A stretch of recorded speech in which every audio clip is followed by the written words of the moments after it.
sejahteranya senantiasa dilimpahkan di dalam kehidupan kita, menyertai kehidupan kita, mulai dari saat ini sampai Maranatha Tuhan Yesus datang pada kali yang kedua.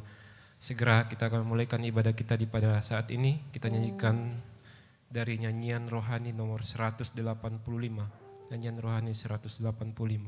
Mujizat terjadi. Dengan hormat saya undang kita semua untuk bangkit berdiri. Ku rasakan kasih-Mu. Ku rasakan kasih-Mu Tuhan. Ku rasakan kuasa-Mu Tuhan. Ku rasakan kasih kuasa. Ku rasakan kasih kuasa. Roh Kudus. Ku rasakan kehadiran. Ku rasakan kasih-Mu Tuhan. Ku rasakan kasih-Mu Tuhan. Ku rasakan kuasa-Mu Tuhan. Ku rasakan kasih kuasa. Ku rasakan kasih kuasa. Roh Kudus. Ku rasakan kehadiran. Curahkanlah kuasa-Mu Tuhan. Curahkanlah kuasa-Mu Tuhan. Mujizat terjadi di tempat ini. Curahkanlah, curahkanlah kuasa-Mu Tuhan. Mujizat terjadi. Curahkanlah kuasa-Mu Tuhan. Curahkanlah kuasa-Mu. Doa pembukaan kita serahkan kepada Bapak Gembala. Di tempat ini curahkanlah, curahkanlah kuasa-Mu. Sekarang ini Kor curahkanlah. Curahkanlah kuasa-Mu Tuhan. Mujizat terjadi di tempat ini. Curahkanlah kuasa-Mu. Curahkanlah kuasa-Mu Tuhan. Mujizat terjadi sekarang ini. Tolongkan kepala. Terima kasih Tuhan, curahkanlah kuasa-Mu di tengah-tengah ibadah kami saat ini. Mujizat terjadi dalam ibadah kami ini, di mana Tuhan mengubahkan, membaharui kami dari manusia daging menjadi manusia rohani sampai satu waktu menjadi sama seperti Tuhan. Kami serahkan ibadah ini dalam tangan Tuhan sebelum kami lebih jauh memuji memuliakan Tuhan, baik mendengar firman. Ampuni segala dosa-dosa kami, sucikan dengan darah-Mu Tuhan. Urapi mulai pimpin pujian, pemain musik, singer, semua kami memuji Tuhan sampai pada pemberitaan firman Tuhan. Sungguh-sungguh diurapi dengan Roh Kudus-Mu. Terima kasih Tuhan. Pekerjaan kuasa iblis mengganggu saat beribadah di tengah jalan kami usir. Dalam nama Yesus pergi. Darah Yesus yang berkuasa untuk bungkus hidup kami semua. Dalam nama Tuhan Yesus Kristus kami berhaleluya. Amin. Silakan duduk.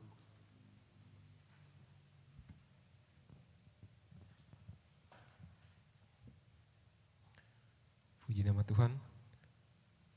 Saya ucapkan kepada kita semua selamat beribadah buat yang berada di tempat ini dan juga yang mengikuti ibadah ini nanti lewat siaran tunda, lewat YouTube, Facebook. Tuhan memberkati kita, berkat ibadah menguatkan kita lewat firman dan Roh Kudus.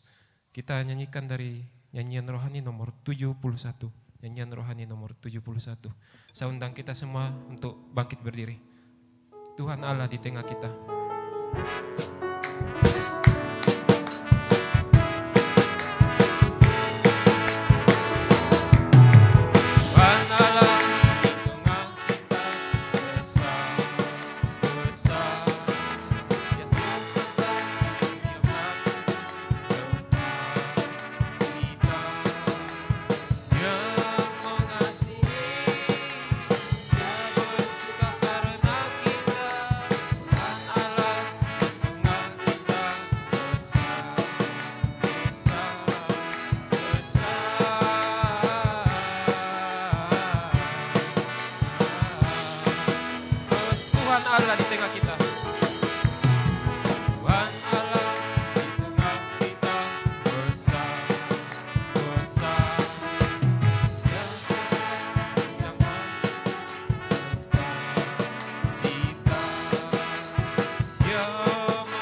dibuka ruang kesaksian. Bila ada yang ingin menyaksikan kasih dan kemurahan Tuhan, waktu dan tempat dipersilakan. Kita nyanyikan dari nyanyian tambahan nomor 82. Nyanyian tambahan nomor 82. Kesetiaan Tuhan.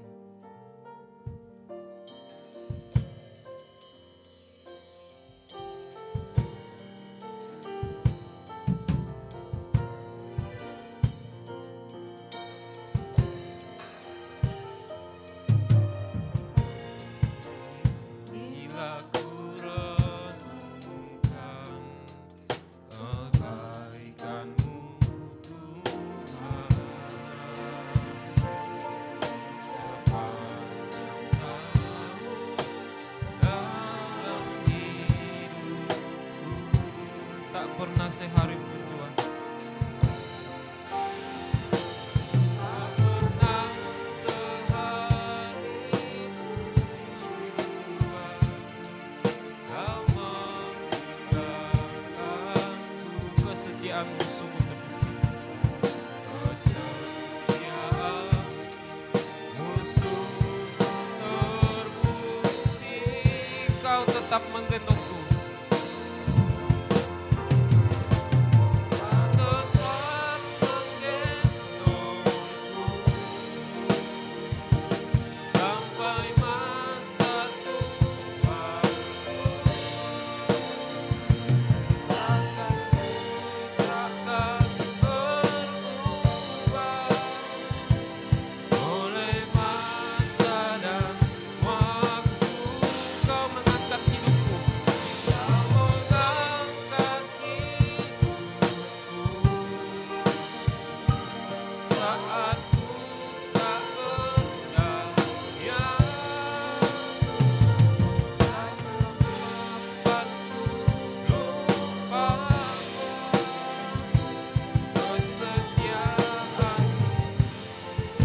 Bila ku renungkan, bila ku renungkan kebaikan-Mu Tuhan, di sepanjang tahun dalam hidupku,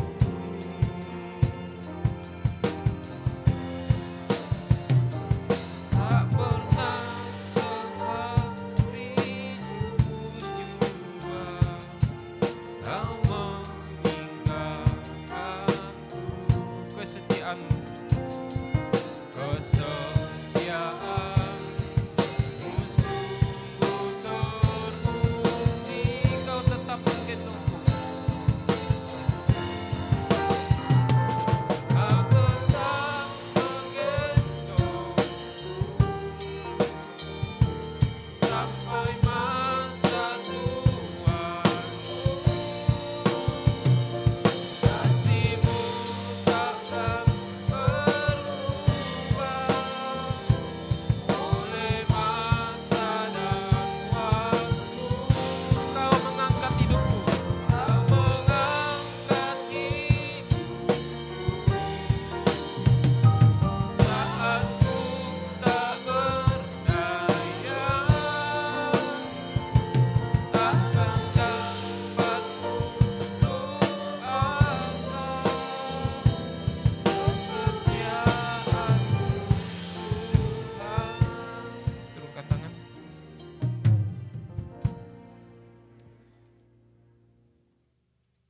Masih diberikan kesempatan dari nyanyian tambahan nomor 23. Nyanyian tambahan nomor 23.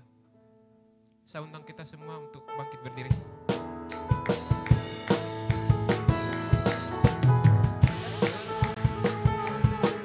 Ya Allah, tunjukkanlah kuasa-Mu ya Tuhan. Serahkan musuh-Mu, serahkan musuh-Mu, selamatkan umat-Mu, selamatkan umat-Mu. Ada di tempat kudus, serahkanlah kekuatan-Mu ya Allah.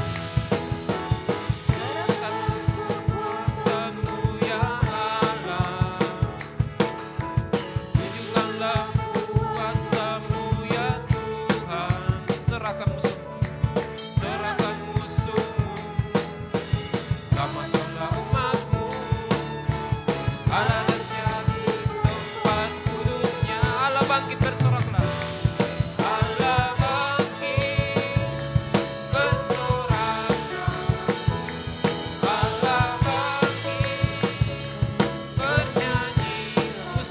persilakan. Muslikalahkan, semuanya dibebaskan. Allah Raja di tempat, Allah bangkit, bersoraklah. Allah bangkit, bersoraklah. Allah bangkit, bernyanyilah. Muslikalahkan, semuanya dibebaskan. Allah Raja di tempat kudusnya. Persilakan duduk. Ruang kesaksian saya tutup. Vokal grup langsung aja dipersilakan untuk mempersembahkan pujiannya.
Ini aku, semua milikku, ku serahkan padamu, Tuhan. Penyesalan dan kebanggaan, suka dan duka, semua ku serahkan. Yang telah lalu,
Puji nama Tuhan.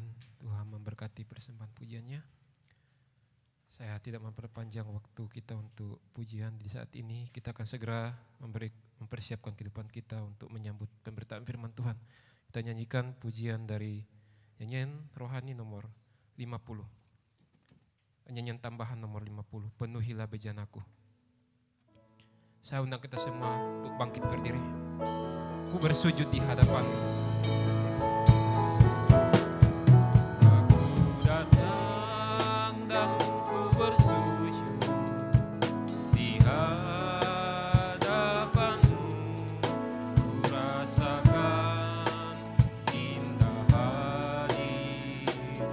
Aku buka mata hatiku. Aku buka mata hatiku dan suruh jiwaku untuk menikmati firman-Mu. Nikmati firman-Mu yang kuasa. Firman-Mu yang kuasa, kor. Firman, pelayanan pemberitaan firman Tuhan saya serahkan kepada Bapak Gembala. Sikap hati, firman-Mu yang tegakkan di saat terjatuh.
Terima kasih Tuhan, firman-Mu yang berkuasa untuk mengubah hati kami, mengubah kehidupan kami semua.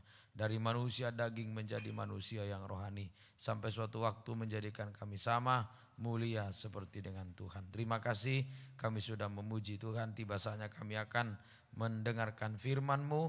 Urapilah kami semua dengan urapan Roh-Mu yang suci. Terima kasih Tuhan, terima kasih. Terima kasih. Urapi juga hamba untuk mampu menyampaikan firman dengan jelas, benar dan murni sesuai kehendak Tuhan. Sehingga sungguh-sungguh benar bahwa firman-Mu kami terima bagaikan dua tangan-Mu yang Kau ulurkan menolong, mengangkat, menyucikan, membaharui sampai menyempurnakan kehidupan kami. Segala pekerjaan kuasa-kuasa iblis mengganggu, roh ngantuk, naik keras hati, main tidak sungguh-sungguh kami usir. Dalam nama Yesus pergi, darah Yesus yang berkuasa menutup bungkus setiap kehidupan kami semua. Terima kasih Tuhan, terima kasih. Dalam nama Tuhan Yesus Kristus kami berdoa, haleluya, amin.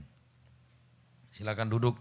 Puji Tuhan, pertama-tama saya ucapkan bagi kita semua selamat malam, salam damai sejahtera dalam kasih Tuhan kita Yesus Kristus. Biarlah damai sejahtera, bahagia dari Tuhan senantiasa selalu dinyatakan, dilimpahkan dalam hidup kita mulai saat ini sampai Tuhan Yesus datang pada kali yang kedua. Puji Tuhan. Kembali kita akan mendengarkan firman Tuhan yang diambil dari suratan 1 Yohanes pasal yang kelima, 1 dalam ibadah kaum muda remaja, 1 Yohanes pasal 5 ayat 17-18.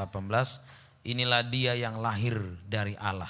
Ya, inilah dia yang lahir dari Allah. Ya, dalam suratan 1 Yohanes pasal yang kelima, 17 sampai dengan yang ke-18 ya.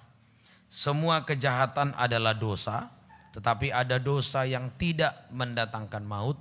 Kita tahu bahwa setiap orang yang lahir dari Allah, setiap orang yang lahir dari Allah tidak berbuat dosa. Jelas ya, setiap orang yang lahir dari Allah tidak berbuat dosa, tetapi dia yang lahir dari Allah melindunginya dan si jahat tidak dapat menjamahnya. Kita mempelajari ya kehidupan yang lahir dari Allah. Kita sudah dengar lahir dari Allah lewat bertobat, baptis air, baptis Roh Kudus ya. Jadi kehidupan yang lahir dari Allah mengalami perlindungan.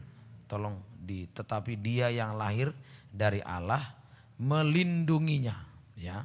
Jadi kehidupan yang lahir dari Allah mengalami perlindungan dari Tuhan. Ya, kehidupan yang lahir dari Allah atau lahir baru ya. Boleh juga hidup baru boleh. Jadi kehidupan yang lahir dari Allah atau hidup baru mengalami perlindungan dari Tuhan, sama dengan mengalami naungan dari Tuhan, sama dengan mengalami naungan. Jadi perlindungan itu sama dengan naungan, ya, mengalami naungan dari Tuhan, ya, mengalami perlindungan dari Tuhan, mengalami naungan dari Tuhan. Ya, mari, ada 3 macam naungan Tuhan, ada 3 macam naungan Tuhan atau naungan sayap Tuhan boleh. Yang pertama, naungan sayap merpati. Ya, nomor 1 naungan sayap merpati. Yang kedua, naungan sayap induk ayam. Itu yang kedua. Yang ketiga, naungan sayap raja wali atau burung nasar. Ya, saya ulang lagi ya, ada 3 macam naungan sayap Tuhan. Pertama, naungan sayap merpati, ini masih bagian dari penataran ya imam-imam. Pertama, naungan sayap merpati, ya, kunci, ya, naungan sayap merpati, kunci samping maksudnya. Ya, naungan sayap merpati, terus naungan sayap induk ayam, terus yang ketiga naungan sayap raja wali, burung nasar. Kita mempelajari malam ini yang pertama dulu, naungan sayap merpati. Mazmur 68 ayat yang ke-14. Mazmur, jadi kalau kita lahir baru, maksudnya hidup baru, kita lahir dari air, lahir dari darah, air dan roh, bertobat, baptis air Roh Kudus, kita akan dinaungi Tuhan dengan naungan sayap Tuhan, sayap merpati, induk ayam dan raja wali. Ya, sekarang kita mempelajari yang pertama dulu, naungan sayap merpati. Mazmur 68 ayat yang ke-14. Maukah kamu berbaring di antara kandang-kandang, sayap-sayap merpati bersalut dengan perak, dan ya perak, bulu kepaknya dengan emas berkilau-kilauan. Ya, jadi sayap merpati bersalut dengan perak, dibantu, bulu kepaknya dengan emas.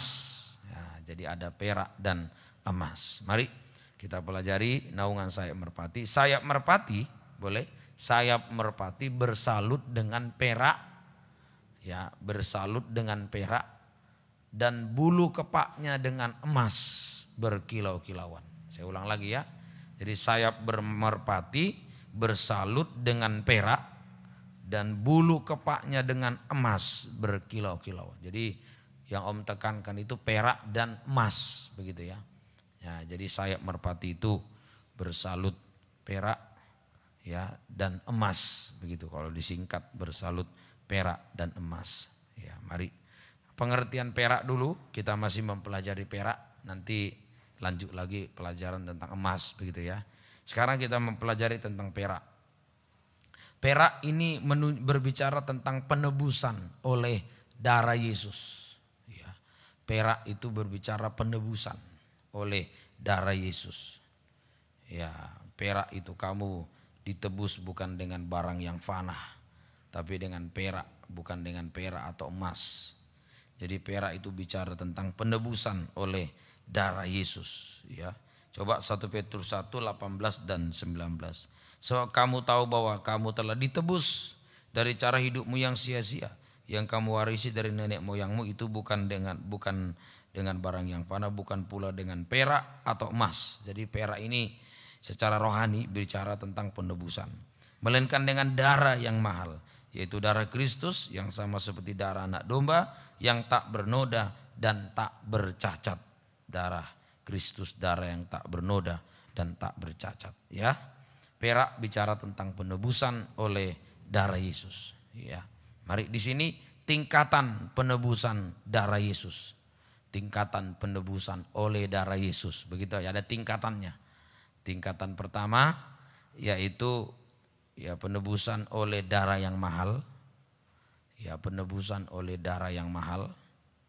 Ya, ini penebusan oleh darah yang mahal. Terus sudah, yang kedua penebusan oleh darah anak domba.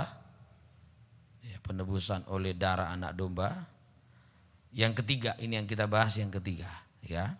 Yang kita bahas yang ketiga, penebusan oleh darah yang tak bernoda dan tak bercacat. Ini yang ketiga. Nanti 1 dan 2 didengar ya sebelumnya. Jadi darah yang mahal sudah, yang pertama darah anak domba, yang ketiga darah yang tak bernoda dan tak bercacat. Tadi Om lupa ya, tadi begini, darah yang mahal itu menunjuk halaman dalam tabernakel. Darah yang mahal, masih bisa edisi ya, darah yang mahal menunjuk halaman. Sudah, darah anak domba itu ruangan suci kalau tabernakel. Darah yang tak bernoda tak bercacat itu ruang maha suci, ada gambarnya itu. Jadi darah yang mahal itu menunjuk halaman, darah anak domba itu menunjuk ruangan suci, darah yang tak bernoda dan tak bercacat menunjuk ruang maha suci, itu kesempurnaan.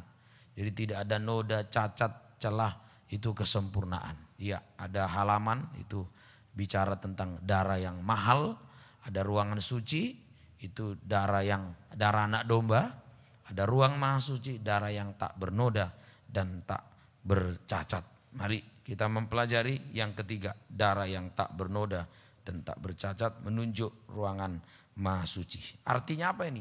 Darah tak bernoda tak bercacat artinya darah Yesus sanggup. Darah Yesus sanggup membersihkan kehidupan kita dari segala noda-noda dan cacat celah. Itu ya, darah Yesus sanggup membersihkan kehidupan kita dari segala noda-noda dan cacat celah sampai menjadikan kita sempurna. Filipi 3:21. Sampai menjadikan kita sempurna sama seperti Yesus. Saya ulang lagi ya.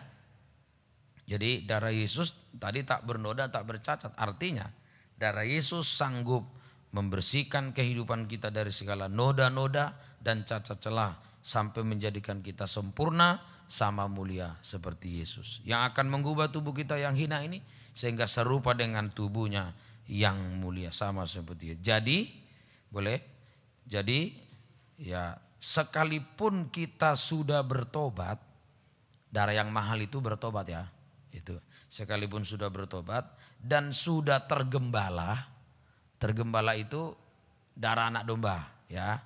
Saudara ikuti aja ya. Jadi sekalipun kita sudah bertobat itu darah yang mahal ya. Kalau tergembala itu darah anak domba. Sekalipun kita sudah bertobat, sudah tergembala, tetapi masih banyak noda dan cacat celah.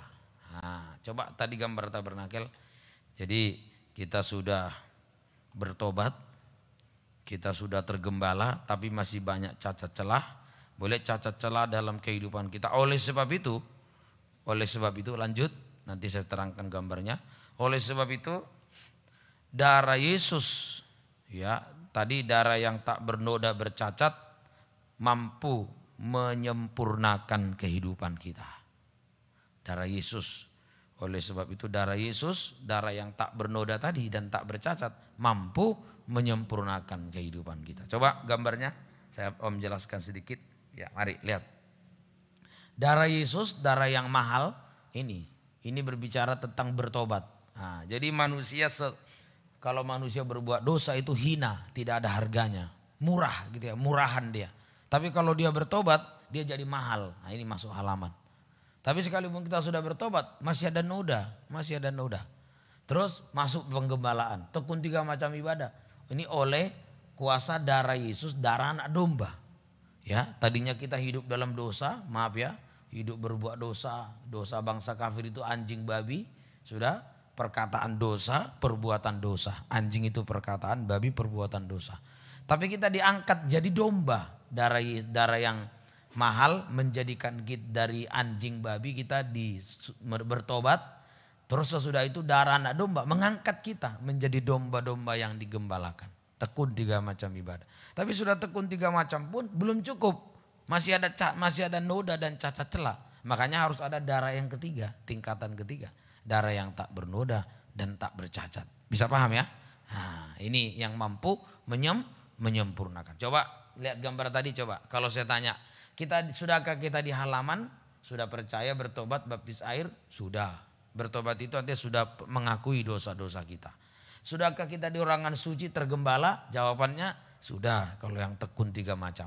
Sudah tekun 3 macam. Kalau ditanya masih ada noda? Masih. Masih ada cacat celah? Masih. Makanya perlu yang darah yang tingkatan darah ketiga. Yaitu darah yang tak bernoda dan tak bercacat. Mari kita pelajari. Sekarang dibagi 2 ya. Tadi kan darah tak bernoda dan tak bercacat. Berarti masih dibagi 2. Bisa? Pertama, darah Yesus membersihkan kita dari segala noda-noda. Bisa? Nanti nomor 2-nya darah Yesus membersihkan dari cacat celah. Nomor 1 dulu, darah Yesus membersihkan kita dari segala noda-noda. Disebut segala noda, berarti lebih dari 1 nodanya. Antara lain, kita pelajari noda-noda yang menodai gereja Tuhan. Boleh, noda-noda yang harus dibersihkan boleh juga. Noda-noda yang harus dibersihkan oleh darah Yesus. Pertama, yaitu Kejadian 34 ayat 7. Nomor 1, Kejadian pasal 34 ayat yang ke-7. Namanya noda Sikem. Bisa ya? Tulisannya Sikhem gitu. Noda Sikem. Mari. Sementara itu anak-anak Yakub pulang dari padang dan sesudah mendengar peristiwa itu orang-orang ini sakit hati dan sangat marah karena Sikem telah berbuat noda. Nah ini, Sikem telah berbuat noda di antara orang Israel dengan memperkosa anak perempuan Yakub, sebab yang demikian tidak patut dilakukan. Waktu itu Dina, saudara dari anak-anak Yakub, ya saudara dari Lewi, ada saudaranya perempuan diperkosa oleh Sikem. Itu perbuatan noda ini. Mari, apa ini namanya? Pertama, noda Sikem ini berbicara noda kenajisan. Ini berbicara sama noda Sikem sama dengan noda kenajisan atau dosa kenajisan. Nah, ya, yang bisa menodai pandangan, boleh pikiran, angan-angan, ya, hati, sampai perbuatan-perbuatan kita. Jadi noda Sikem ini, noda kenajisan, ini bisa menodai pandangan, pikiran, ya, angan-angan, hati, sampai perbuatan-perbuatan kita. Sehingga kita tidak hidup lagi dalam kesucian. Seperti Daud, ya, memandang Betseba sampai dia berbuat zina dengan Betseba, ya. Nah, itu contoh-contohnya itu. Di Matius 5:28, siapa memandang wanita mengingininya sudah berzina dengan dia di dalam hatinya. Mulai pandangan, pikiran, angan-angan sampai perbuatan-perbuatan yang najis sehingga kita tidak hidup suci. Sama dengan apa? Kalau tidak suci, tidak bisa melihat Tuhan. Atau akibatnya aja, akibatnya supaya lebih enak ya. Akibatnya tidak bisa melihat Tuhan. Matius 5:8, berbahagia orang yang suci. Ya, karena mereka akan melihat Tuhan. Kalau tidak suci, tidak bisa melihat Tuhan. Ya, berbagai orang suci. Tidak akibatnya tidak bisa melihat Tuhan.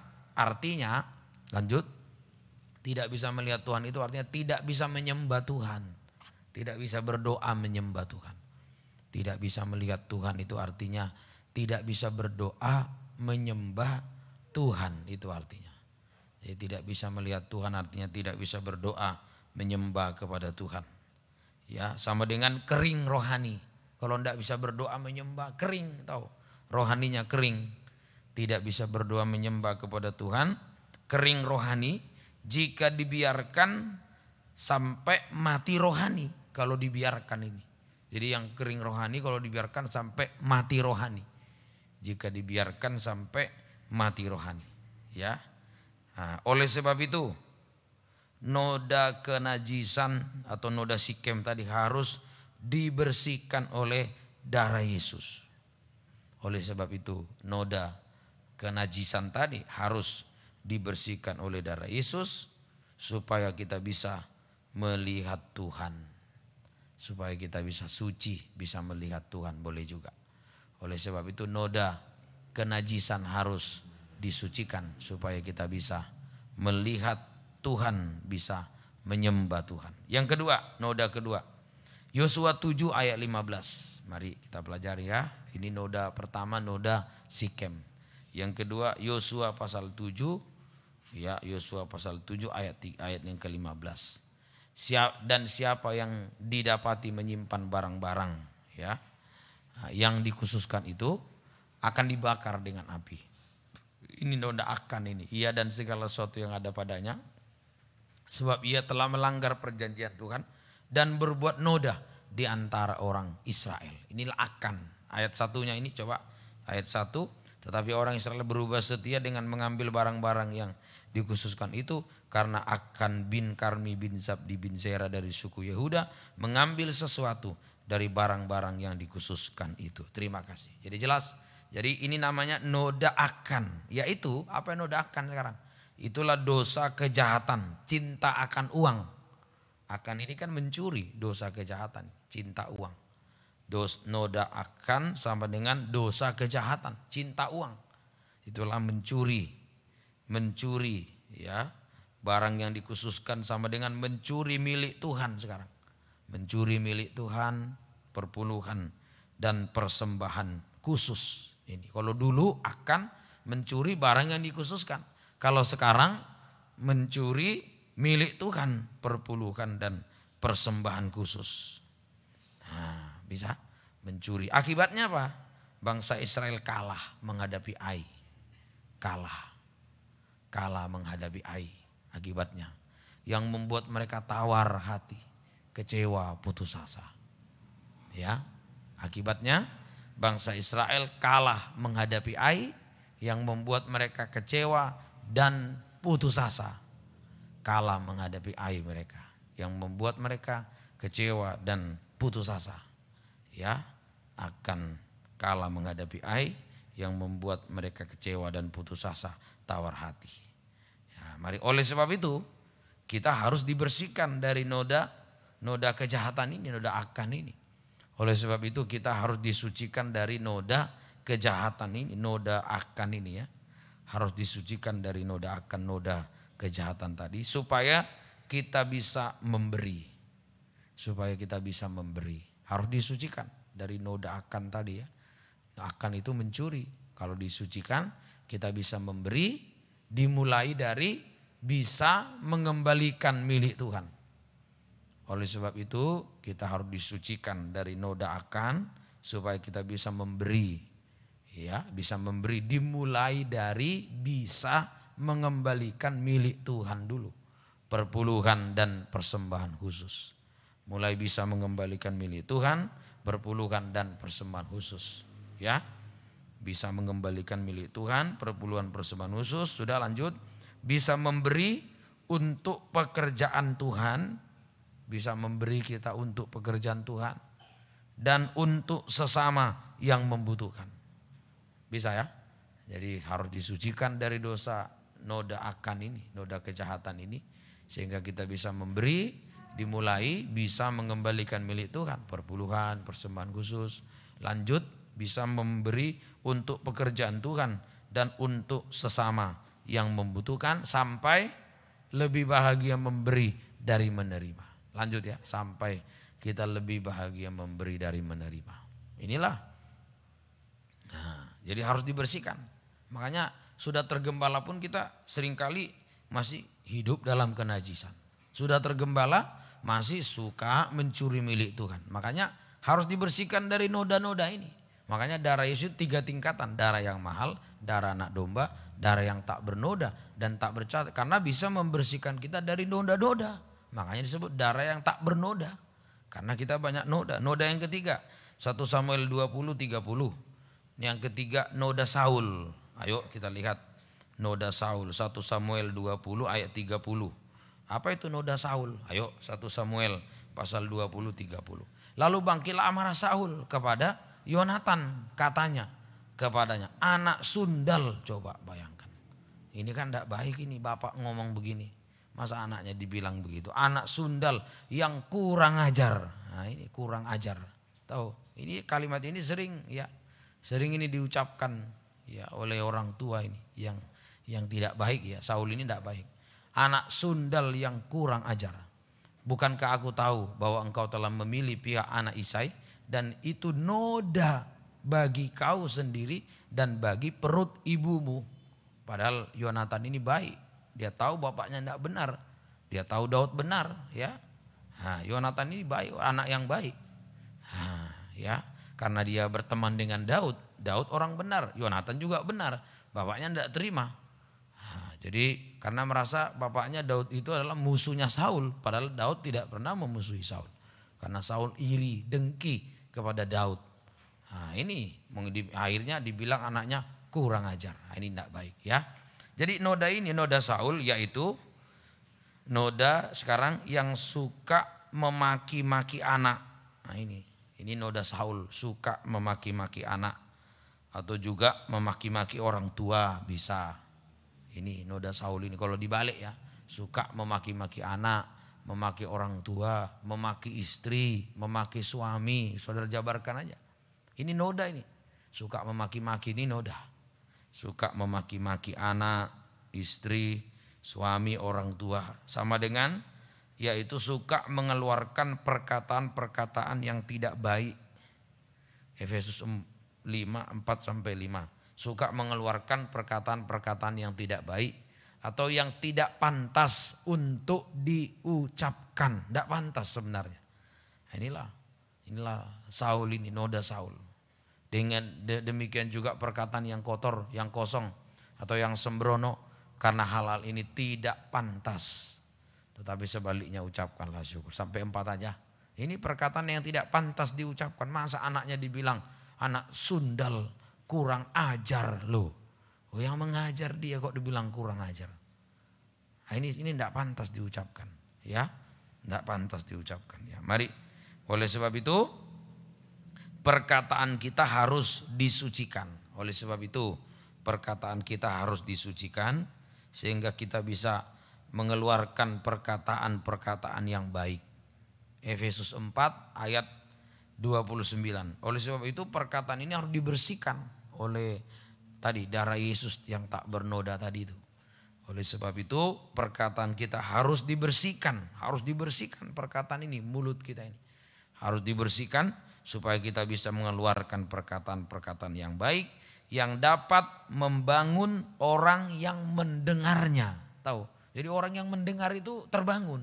Kalau kita bilang kurang ajar, anjing babi, orang datang ke rumah itu yang didengar tiap hari kurang ajar, anjing babi, orang yang ke situ lemah.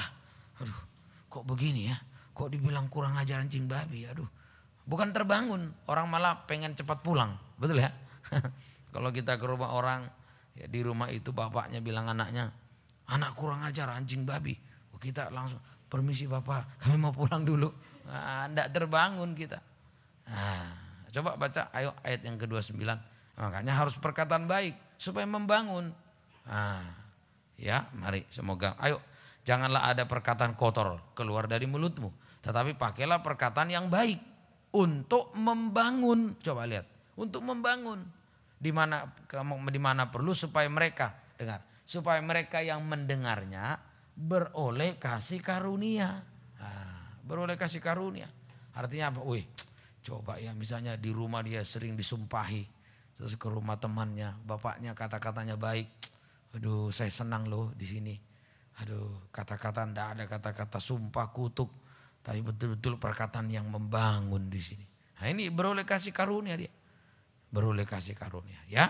Ayo sudah yang ke Berapa? 1, 2, 3, 4. Yang keempat atau D. Ayo, masih noda ya, masih noda. Nah yang keempat noda Yerusalem, noda darah Yerusalem, noda darah begitu ya, noda darah Yerusalem. Ayo, Yesaya 4 ayat 4, noda darah Yerusalem. Apa itu noda darah Yerusalem? Ayo kita lihat. Apabila Tuhan telah membersihkan kotoran putri Sion dan menghapuskan segala noda darah Yerusalem. Apa itu noda darah Yerusalem? Kita baca Matius 23. Mari. Apa itu noda darah Yerusalem? Matius 23, kita lihat Matius 23 ayat yang ke-37. Yerusalem, Yerusalem, engkau yang membunuh nabi-nabi dan melempari dengan batu orang-orang yang diutus kepadamu. Berkali-kali aku rindu mengumpulkan anak-anakmu sama seperti induk ayam mengumpulkan anak-anaknya di bawah sayapnya, tetapi kamu tidak mau. Yerusalem, Yerusalem, engkau yang membunuh nabi-nabi, membunuh. Jadi noda darah Yerusalem berarti apa? Membunuh. Apa itu membunuh? Kebencian. Nah, 1 Yohanes 3:15. Ayo. Jadi noda Yerusalem, noda darah Yerusalem yaitu noda kebencian.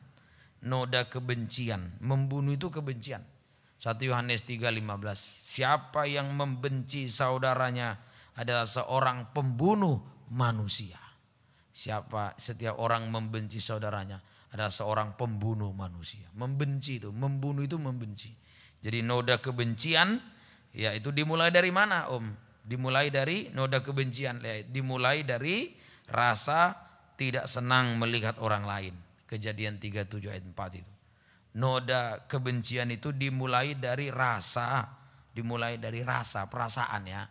Rasa tidak senang melihat orang lain atau tidak ramah lagi pada orang lain.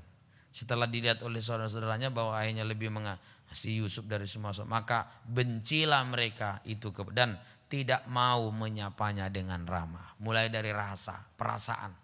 Mulai perasaan tidak ramah lagi, tidak senang lagi melihat orang lain. Ya, tidak ramah, tidak senang melihat orang lain. Karena apa? Karena orang lain, ya, karena orang lain itu diberkati, bisa. Karena orang lain diberkati atau karena orang lain memiliki kelebihan lebih dari kita. Itu bisa. Seperti ini ya, kisah Yusuf kan gitu ya. Yusuf itu kan lebih dari saudara-saudaranya. Ya, dia punya karunia mimpi, saudaranya tidak. Kakak-kakaknya iri mereka, benci mereka. Kalau di ayat 11 itu iri mereka, iri hati pada Yusuf. Lanjut, meningkat iri hati. Nah, kalau mulai tidak senang melihat orang lain karena berkat, karena pemakaian Tuhan. Lanjut lagi iri hati, ayat 11 itu. Iri hatilah saudara-saudara Yusuf kepada Yusuf, ya. Maka iri hatilah saudara-saudaranya kepadanya. Iri hati, sakit, lanjut, sakit hati. Kalau sudah iri, mulai tidak mau sapa dengan ramah. Iri hati, sakit hati, sampai kebencian tanpa alasan. Itulah memasukkan Yusuf ke sumur kosong, kebencian tanpa alasan. Menjual Yusuf, kebencian tanpa alasan.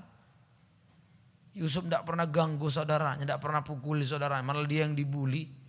Dibilang tukang mimpi. Dia sendiri tidak pernah membuli saudaranya. Dimasukkan ke sumur kosong, dijual dia. Ini kebencian tanpa alasan namanya. Ya, ini noda. Hati-hati ya, jangan sampai ada rasa tidak senang, itu merupakan noda. Yang noda yang berikutnya, sudah yang keberapa sudah ini? 1, 2, 3, 4. Yang kelima ya, noda kelima atau E. Noda kelima, noda Kain. Yaitu dalam Yuda 1, 11 dan 12. Noda Kain ini beribadah, noda Kain adalah beribadah tapi tidak sepenuh hati, tidak sungguh-sungguh.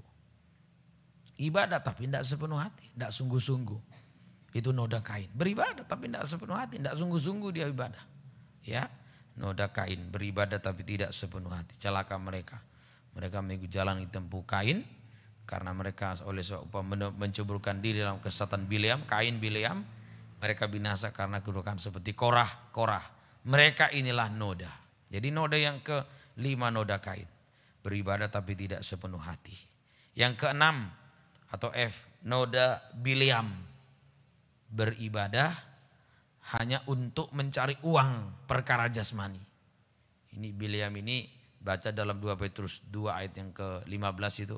Dia hanya untuk mengejar upah.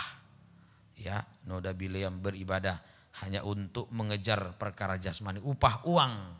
Hanya untuk itu tujuannya. Ini banyak orang, lihat sini. Orang sudah selamat, tadi tabernakel, sudah selamat, sudah bertobat dia. Sudah tergembala, tapi seringkali melayani tujuannya hanya untuk uang. Hanya untuk dipuji, disanjung, sama saja itu. Nah, lihat, sudah selamat, sudah tergembala, sudah ibadah rajin. Tapi seringkali melayani itu hanya untuk yang jasmani. Untuk dipuji, untuk disanjung, untuk dapat uang. Nah, inilah noda Bileam. Ya, itu menodai. Yang berikutnya yang ketujuh ya, G, yaitu noda Korah, yaitu beribadah tapi banyak bersungut-sungut atau selalu bersungut-sungut. Ada 7 ini noda ini. Ya. Kalau misalnya sudah 7 noda ini. Ya, 7 noda. Noda Korah beribadah tapi suka bersungut atau banyak menuntut. Tidak pernah merasa puas, tidak pernah merasa cukup. Kalau dibaca bilangan 16 itu. Belum merasa cukupkah kamu sudah diangkat jadi imam? Tidak pernah merasa cukup, tidak pernah puas. Boleh? Kalau ada 7 noda ini, kesimpulan ya, bisa. Kalau ada 7 noda ini, ya, ini 7 noda ini maka pelita akan padam, pelitanya akan padam. 7 pelita itu padam. Kalau ada 7 noda ini, maka pelitanya akan padam. Ya, hidup di dalam kegelapan. Hidup dalam kegelapan. Sudah? Kalau ada 7 noda ini, atau 7 tuh, 1 sampai 7, kalau ada 7 noda ini, seperti 7 pelita itu pelitanya padam. Hidup dalam kegelapan. Artinya apa Om? Hidup dalam kegelapan. Nah, arti A, gampang tersandung. Kalau orang itu gelap, gampang tersandung, gampang jatuh. Gampang tersandung dan menjadi sandungan bagi orang lain. Kalau ada orang tiap hari bilang anjing babi, kurang ajar, tersandung enggak orang? Tersandung, betul ya? Nah, itu kalau ada kayak gitu anjing babi terus, kurang ajar, anjing babi, tersandung. Kalau ada orang di rumah ngomel terus, baru kita masih belum sampai di rumah, masih di teras, baru buka pagar, wow, cap dulu. Kita mau masuk aja, tersandung, orang tersandung. Ya, semoga mengerti. Ayo mari, tadi dosa jahat, najis dan seterusnya. Ini kan jadi sandungan. Seperti dia pelitanya padam gelap, jalan dia akan jatuh. Tersandung dan menjadi sandungan bagi orang lain. Nah, apalagi artinya apa? Hidupnya gelap. Gelap itu artinya egois. Tidak bisa melihat sesama. Betul toh? Gelap itu kan tidak bisa lihat sesama. Egois. Hanya mementingkan diri sendiri. Itu kalau pelitanya padam. Kalau 7 noda ini ada, orang ini egois. Coba lihat. Hanya bilang orang terus kurang ajar. Kan egois itu. Padahal dia sendiri bapaknya kok. Dia yang ngajar anaknya kok dibilang anaknya kurang ajar. Loh, dia yang ngajar kok. Kok dibilang kurang ajar. Kalau dibilang kurang ajar, yang kurang ajar itu bukan anaknya. Orang tuanya sendiri yang kurang ajar. Dia yang ngajar kok dari kecil. Tidak ada orang lain yang ngajar dia. Kok bilang anak kurang ajar. Itu kan salah. Nah ini saudara. Egois hanya untuk mementingkan kepentingan sendiri. Egois ya. Apalagi hidup gelap artinya ya masuk dalam kegelapan yang paling gelap, itulah api neraka. Ini hidup gelap itu artinya masuk dalam kegelapan paling gelap, itulah api neraka. Bisa ya lanjut. Sekarang yang kedua, sekarang Romawi 2. Ya, darah Yesus membersihkan kita dari cacat celah. Darah Yesus membersihkan kita dari cacat celah ya, atau kekurangan atau juga kelemahan-kelemahan kita. Darah Yesus membersihkan kita dari cacat celah atau kekurangan atau kelemahan-kelemahan kita. Ini tadi dibagi 2 toh, darah Yesus ya membersihkan dari noda, sudah. Sekarang darah Yesus membersihkan dari cacat celah. Darah Yesus membersihkan dari cacat celah, kekurangan, kelemahan. Apa cacat celah kita atau kekurangan kelemahan kita? Yang pertama yaitu gampang kecewa, putus asa. Nah, ini kelemahan kita sering. Apa cacat celah kita? Gampang kecewa, putus asa. Yang pertama gampang kecewa, putus asa saat menghadapi masalah-masalah. Ini yang pertama. gampang kecewa, putus asa saat menghadapi masalah-masalah. Nah ini ya, cacat celah kekurangan kita, kelemahan kita, yaitulah gampang kecewa, putus asa saat menghadapi masalah-masalah. Atau tawar hati, gampang tawar. Gampang kecewa, putus asa saat menghadapi masalah-masalah. Atau tawar hati, tahu ya, gampang kecewa, putus asa, atau juga tawar hati. Ya, ini yang pertama, kecewa, putus asa, tawar hati. Atau juga gampang bangga, masih bagian A ya. Atau gampang bangga saat diberkati, ini kelemahan. Jadi saat-saat menghadapi masalah kecewa, putus asa, tawar. Tapi saat-saat diberkati, gampang sekali bangga, sombong. Nah, itu kelemahan daging, itu cacat celah itu kelemahan. Yang kedua, kelemahan yang kedua Yakobus 3 ayat 2, selalu salah dalam perkataan. Ini cacat celah yang kedua. Nah, cacat celah yang kedua, selalu salah di dalam perkataan. Selalu salah terus. Coba dalam satu hari, kalau kita renungkan salah lagi. Ya, salah ngomong lagi, salah lagi. Coba, sebab kita semua bersalah dalam banyak hal. Barang siapa tidak bersalah dalam perkataannya, ia adalah orang sempurna yang dapat juga mengendalikan seluruh tubuhnya. Ini ya, bisa ya? Bisa diperhatikan ya. Bisa diperhatikan. Ya, tidak salah dalam banyak hal. Ya, mari bisa ya, sebab kita semua bersalah dalam banyak hal. Barang siapa tidak salah dalam perkataannya, ia adalah orang sempurna. Selalu salah dalam perkataan. Contoh apa? Gampang marah. Nah, ini yang pertama. A ya, diurutkan ke bawah, gampang marah. Terus gampang bersungut. Nah, ini yang kedua. Ini paling banyak salah kita. Coba dalam satu hari dihitung, ada aja salahnya kita. Yang marah lah, yang bersungut lah, ya bersungut. Apalagi gampang berdusta, gampang sekali bohong. Ini dalam perkataan, gampang berdusta. Apalagi gampang mengata-ngatai orang lain. Nah, gampang mengata-ngatai orang lain. Terus ya, nah ini seru, gampang. Ini gampang marah, gampang bersungut, gampang berdusta, gampang mengata-ngatai orang lain. Terus gampang mengeluarkan perkataan-perkataan yang sia-sia. Tahu yang sia-sia? Matius 12:36 itu ya. Gampang sekali kita keluarkan kata-kata yang sia-sia, yang tidak berguna. Sia-sia, tidak ada gunanya sebenarnya. Coba, tapi aku berkata kepadamu, setiap kata sia-sia yang diucapkan orang harus dipertanggungjawabkannya pada hari penghakiman. Gampang mengucapkan kata-kata sia-sia yang tidak berguna. Sudah, kalau digabung, sudah ini ya, kalau digabung jadi kita paling banyak salah dalam perkataan. Kalau disimpulkan ya, jadi kehidupan kita paling banyak salah di dalam perkataan. Kita itu paling banyak salah dalam perkataan. Jadi kehidupan kita itu paling banyak salah dalam perkataan. Ya, kita paling banyak salah dalam perkataan. Kalau sudah tidak salah lagi dalam perkataan, maka kita menjadi sempurna. Jadi kita itu paling banyak itu salah ya mulut ini, tidak bisa dihitung. Kalau tangan salah bisa dihitung. Kaki salah bisa dihitung berapa kali lah. Jarang ya tendang orang ya. Pukul orang itu paling ceritanya dulu. Saya pernah pukul orang berkelahi ya toh. Dulu. Coba ada ceritanya. Dulu saya pernah ngomong. Ya tidak sia-sia. Bukan cuma dulu sampai sekarang. Nah, selalu itu. Ya kata tidak pantas tadi, kurang ajar apa. Aduh terlalu sering itu. Jangan ya, ayo Tuhan tolong. Nah ini kalau paling banyak salah perkara, kalau kata-kata sudah disucikan, maka kita menjadi orang sempurna, ya menjadi orang yang sempurna. Jadi darah Yesus yang tak bercacat celah, darah Yesus darah yang tak bercacat celah sanggup membersihkan lidah kita yang banyak cacat celah. Jadi darah Yesus yang tak bercacat celah sanggup membersihkan lidah atau mulut kita, boleh juga. Lidah atau mulut kita dari segala yang banyak cacat celah, begitu aja. Jadi darah Yesus yang tak bercacat celah sanggup membersihkan lidah mulut kita yang banyak cacat celah. sehingga menjadi mulut yang sempurna. Sempurna sudah. Tidak salah lagi dalam perkataan.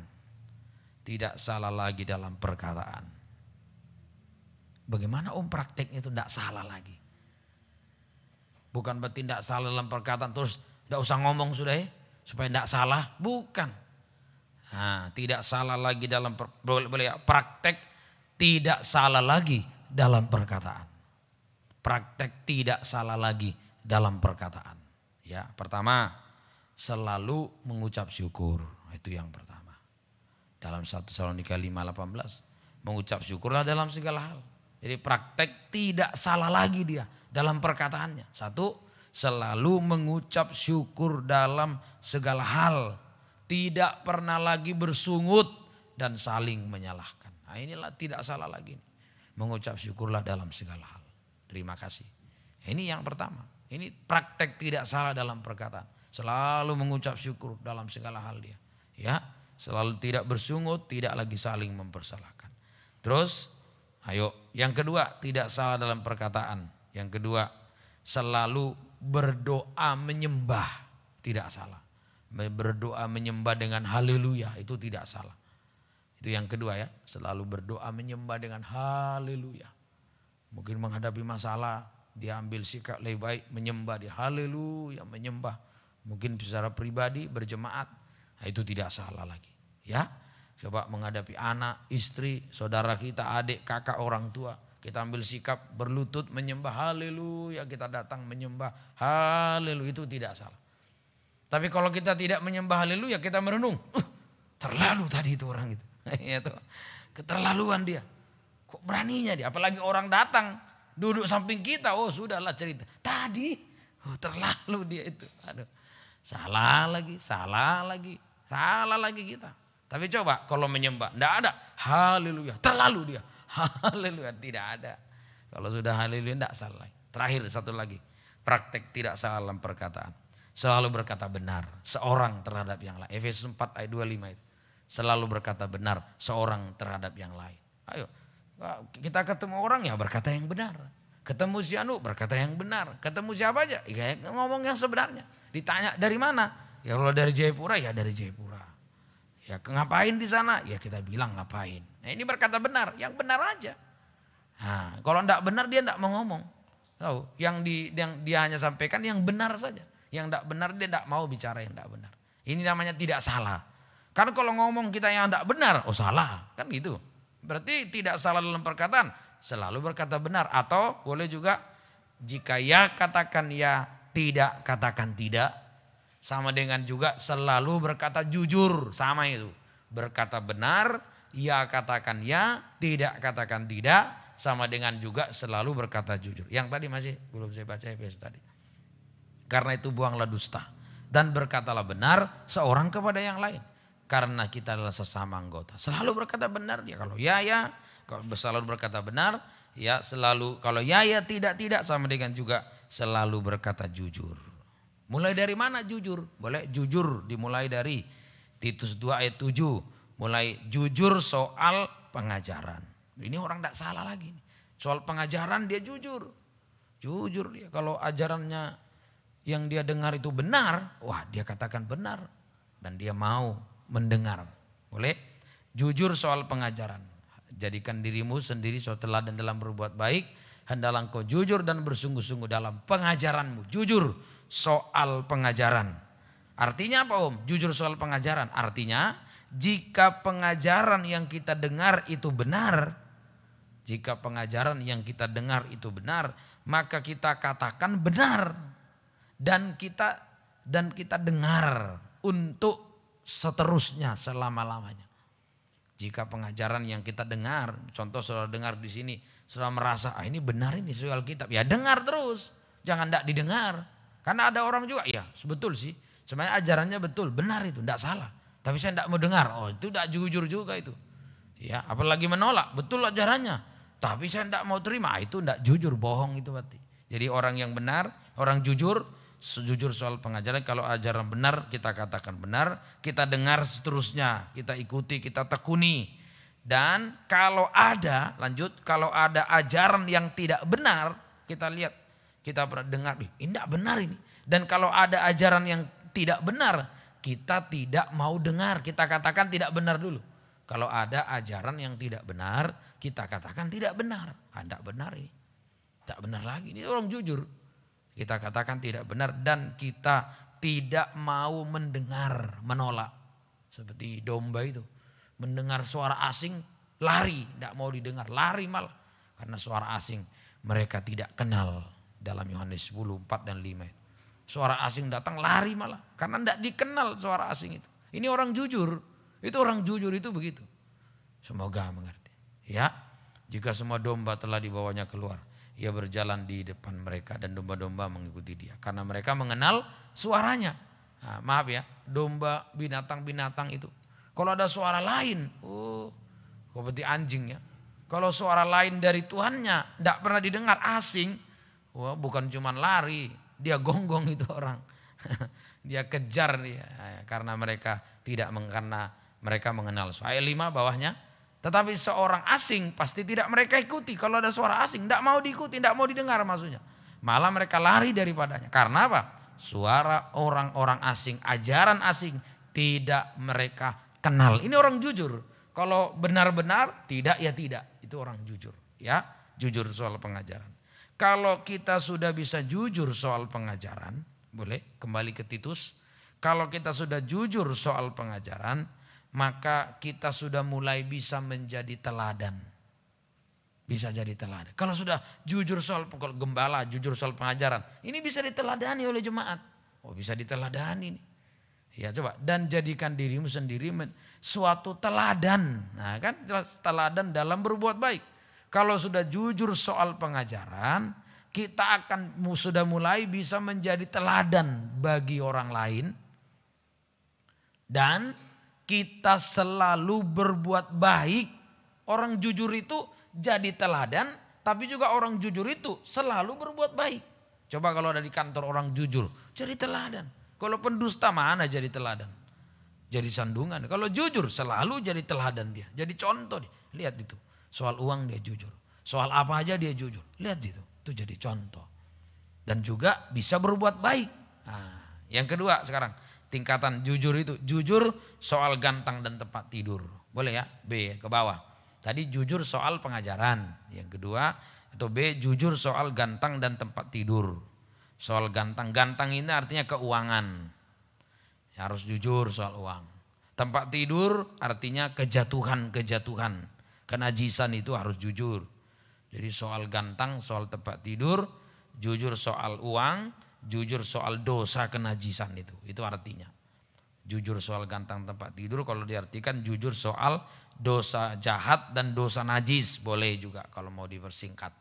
Nah inilah jujur, apa dosa jahat cinta uang, jujur. Kalau sudah salah ya jujur ngaku. Saya salah om mengenai perpuluhan, mengenai milik Tuhan. Saya suka mencuri, punya teman, ya mencuri uang orang tua, ya jujur ngaku. Jangan sembunyikan, harus diakui.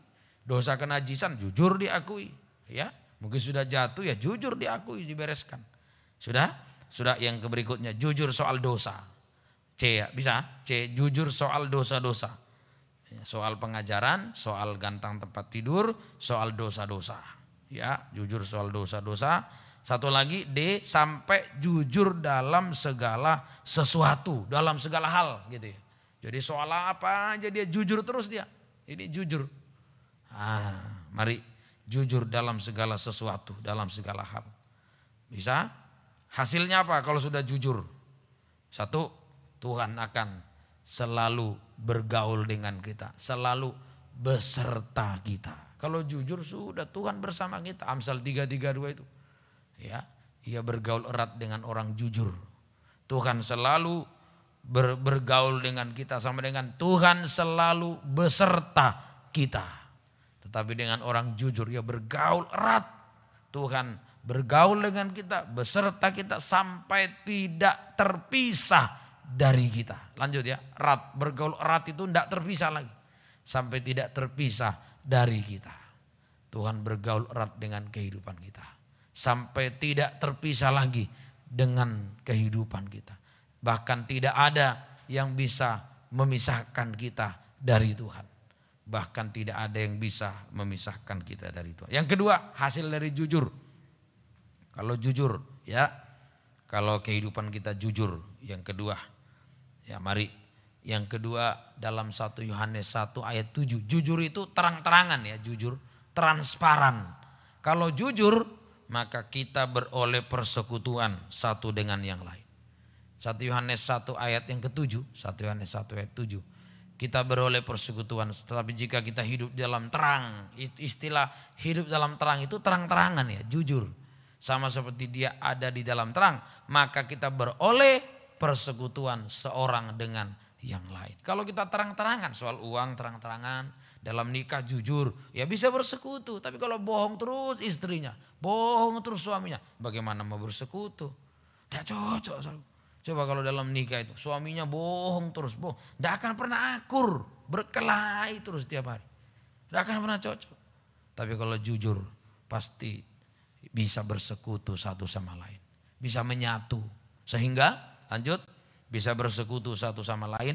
Sehingga Tuhan akan memerintahkan berkat kehidupan secara jasmani dan secara rohani. Kalau sudah diam bersama rukun, ya, jujur itu pasti rukun. Mazmur 133 itu. Kalau rukun, Tuhan perintahkan berkat kehidupan jasmani dan kehidupan rohani. Terima kasih. Ya, sekarang yang ketiga terakhir. Kalau jujur, kita akan menjadi rumah doa. Amsal 8:15 itu ya kalau saya tidak salah. Kalau jujur, kita akan menjadi rumah doa. Tempat hadirat Tuhan. Amsal 15 ya, sebentar. Amsal 15 ayat 8, maaf. Korban orang fasik adalah kekejian bagi Tuhan, tapi doa orang jujur dikenannya. Hasil yang terakhir yang ketiga, kita akan menjadi rumah doa. Ayo, ini orang jujur bergaul erat, ya. Orang jujur bisa bersekutu satu sama lain. Kalau jujur juga doa kita menjadi rumah doa, artinya doa kita dijawab oleh Tuhan. Itu arti rumah doa. Tetapi doa orang jujur dikenannya. Doa kita dijawab. Kita jadi rumah doa, doa kita dijawab oleh Tuhan, didengar oleh Tuhan. Ya, didengar oleh Tuhan. Ya, doa kita dijawab, didengar oleh Tuhan. Mari, sudah. Sekarang catatan terakhir, kalau kita sudah bisa jujur, mengakui segala cacat celah kita. Ya, ayo kalau sudah bisa jujur, mengakui segala cacat celah. Karena pelajaran kita kan cacat celah. Yaitu tadi gampang putus asa, ya banyak salah dalam perkataan itu kita jujur. Kalau sudah bisa jujur mengakui segala cacat celah kita, maka semua akan menjadi teduh. Boleh, atau angin ribut badai menjadi teduh, boleh juga. Semua jadi teduh atau angin ribut badai. Tahu, angin ribut badai jadi teduh. Kalau kita sudah bisa jujur ya. Ya, sudah jujur mengakui cacat celah kita, maka angin ribut badai akan menjadi teduh. Nah, angin ribut badai akan menjadi teduh. Karena apa? Kenapa bisa teduh, Om? Karena kita sudah mempunyai sayap merpati. Ini yang membuat semua jadi teduh. Angin ribut badai menjadi teduh, sehingga kita mengalami ketenangan. Lanjut ya, tenang. Kalau sudah angin ribut badai teduh, tenang. Hidup kita enak dan ringan.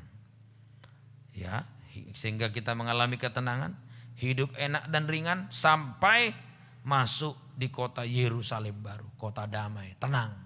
Yerusalem itu kota damai, kota yang tenang bersama Tuhan selama-lamanya. Jadi kenapa, Om, selama ini hidup saya belum teduh, Om, masih ribut badai, belum tenang? Karena belum jujur.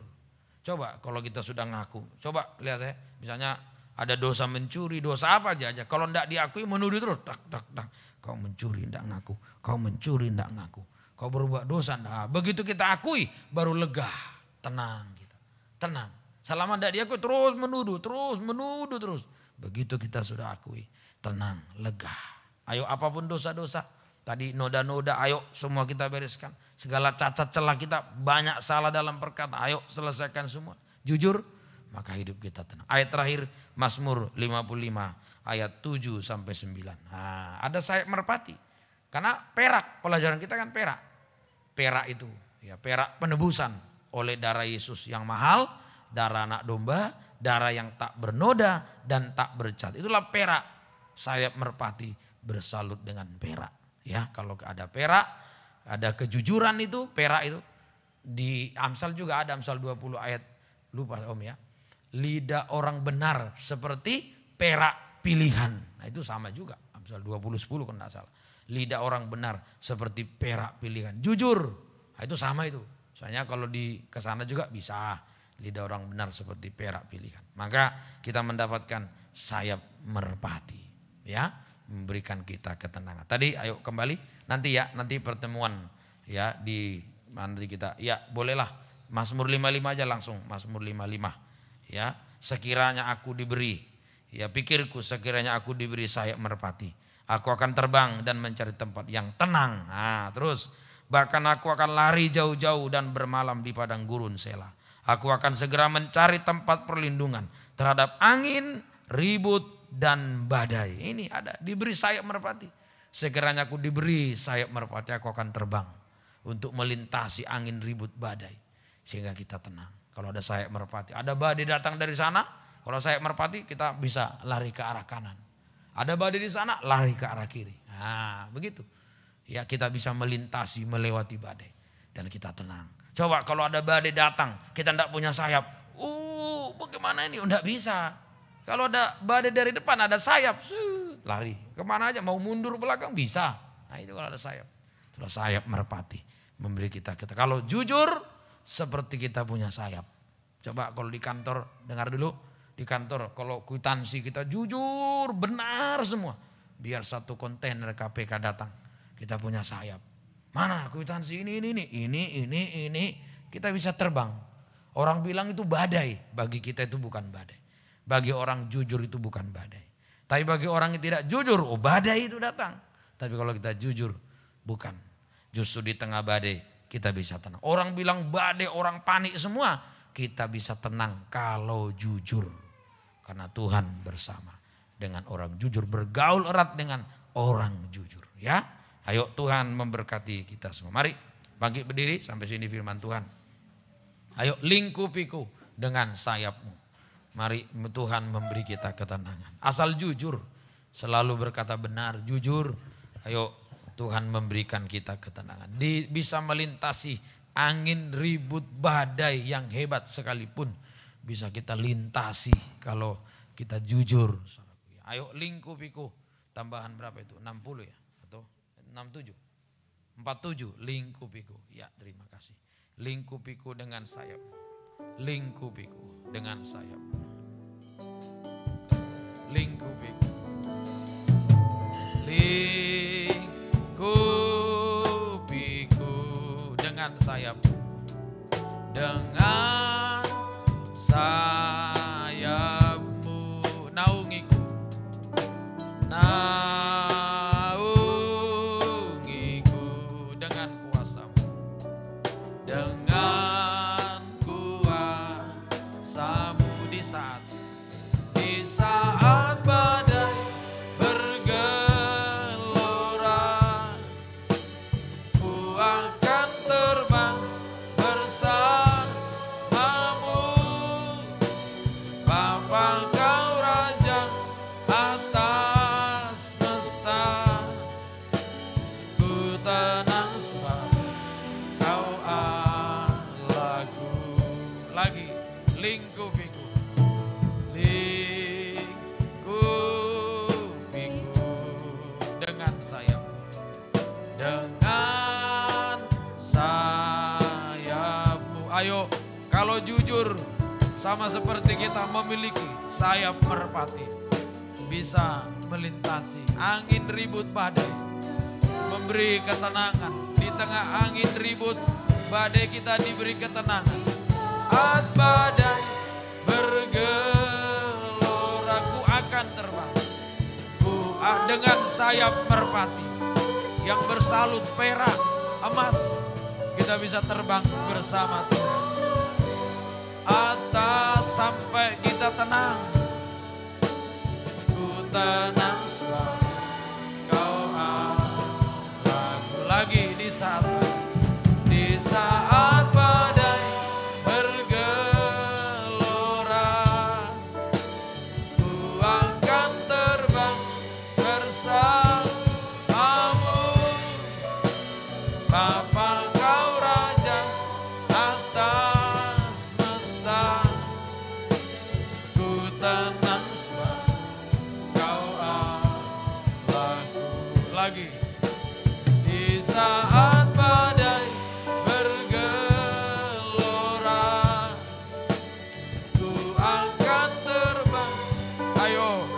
kejujuran kita bersama dengan Tuhan. Atas semesta sampai kita rasa tenang. Kau Allahku dengan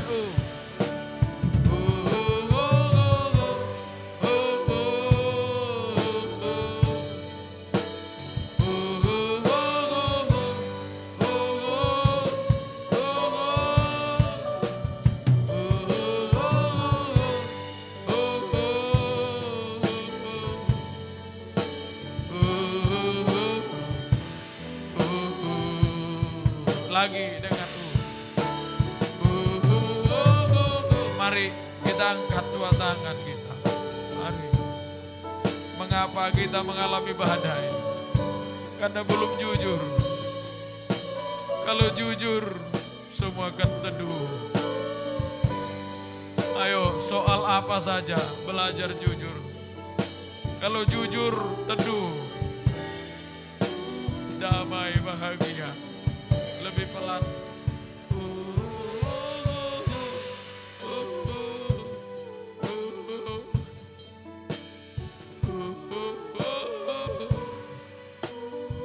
Soal apa? Soal pengajaran. Soal gantang, tempat tidur. Soal dosa, kenajisan semua. Ayo. Soal dosa-dosa. Sampai dalam segala hal. Kita jujur. Kita menyembah musik. Haleluya. Beri kejujuran bagi kami Tuhan. Haleluya. Supaya kami menjadi rumah doa Tuhan. Beri kejujuran supaya kami selalu bersama Tuhan. Bergaul erat dengan Tuhan. Sampai tidak terpisah dengan Tuhan. Jamah kami Tuhan. Haleluya. Haleluya, haleluya. Haleluya, haleluya. Terima kasih Tuhan. Terima kasih. Turunkan. Terima kasih. Beri kejujuran bagi kami. Terima kasih Tuhan. Haleluya. Bangkit berdiri. Terima kasih Tuhan. Haleluya. Ampuni kami yang sering masih belum jujur. Ampuni Tuhan. Sucikan dengan darah-Mu Tuhan. Terima kasih Tuhan. Terima kasih. Ayo semua ada yang merasa saya mengalami badai selama ini. Angin ribut, badai yang hebat. Kenapa itu terjadi? Mungkin kita belum jujur mengakui segala noda-noda kita. Mengakui segala cacat celah kita. Ayo malam ini ada darah Yesus. Darah yang tak bernoda dan tak bercacat. Mampu membersihkan kita dari noda-noda. Mampu membersihkan kita dari cacat celah.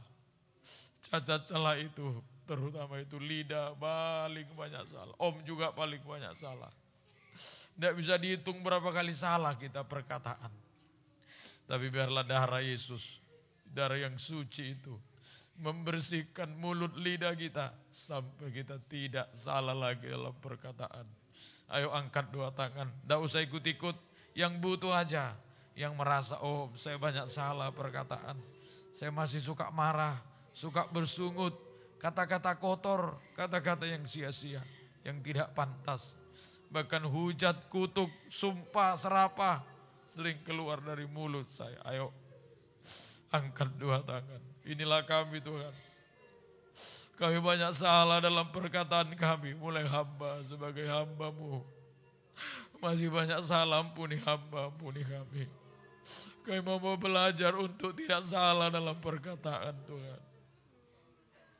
Tolong kami Roh Kudus, tolong kami ubahkan kami. Ampuni kata-kata kami yang kami ucapkan Tuhan. Ampuni, ampuni, sucikan mulut lidah kami Tuhan. Sampai kami hanya bisa menyembah, mengucap syukur, hanya bisa berkata jujur Tuhan. Terima kasih Tuhan, terima kasih. Turunkan tangan. Tuhan tolong semua. Terima kasih Tuhan. Tuhan tolong kaum muda, Tuhan berkati semua Tuhan. Yang bekerja berkati, yang belum bekerja beri pekerjaan tidak menghalangi beribadah. Yang sekolah beri hikmat dari Tuhan. Yang kuliah juga tolong semua. Yang menyusun skripsi juga Migumi tolong. Juga misal yang sedang KKN tolong semua. Pergumulan S2 juga tolong semua. Christine Mansawan. Yang lain-lain juga tolong semua. Kami serahkan dalam tangan. Perjodohan berilah yang terbaik. Yang benar-benar dari Tuhan semua.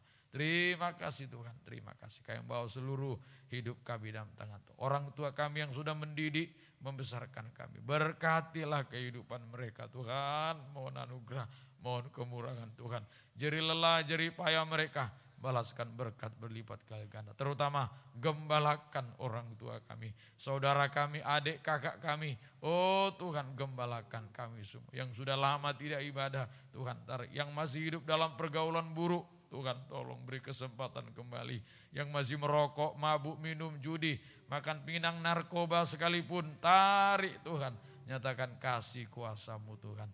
Terima kasih Tuhan. Mohon kemurahan-Mu, mohon belas kasih-Mu dalam kehidupan kami. Dalam nama Tuhan Yesus Kristus kami berdoa, haleluya, amin. Silakan duduk, kita memberikan korban persembahan kita. Ya, kita nyanyikan pujian ini kembali. Lingkupiku.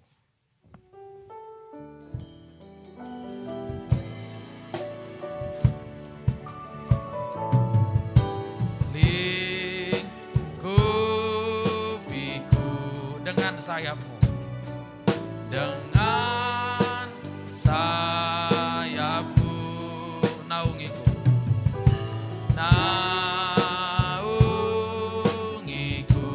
dengan kuasa-Mu.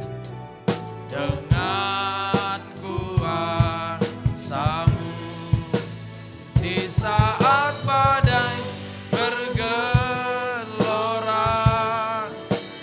ku akan terbang bersama-Mu. Bapa Kau Raja atas semesta, ku tenang sebab Kau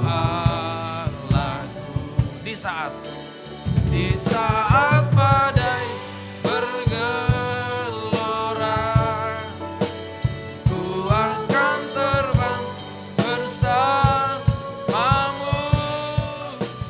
Bapa Kau Raja atas semesta, ku tenang sebab Kau di saat badai.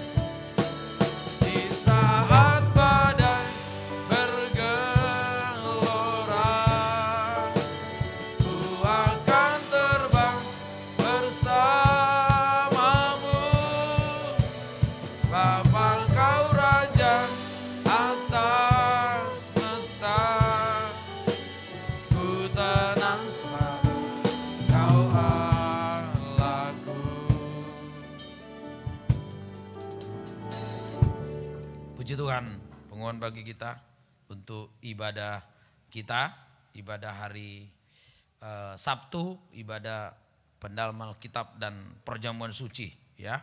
Sabtu pendalaman Alkitab dan perjamuan suci. Mari bangkit berdiri, kita segera menamatkan ibadah kita.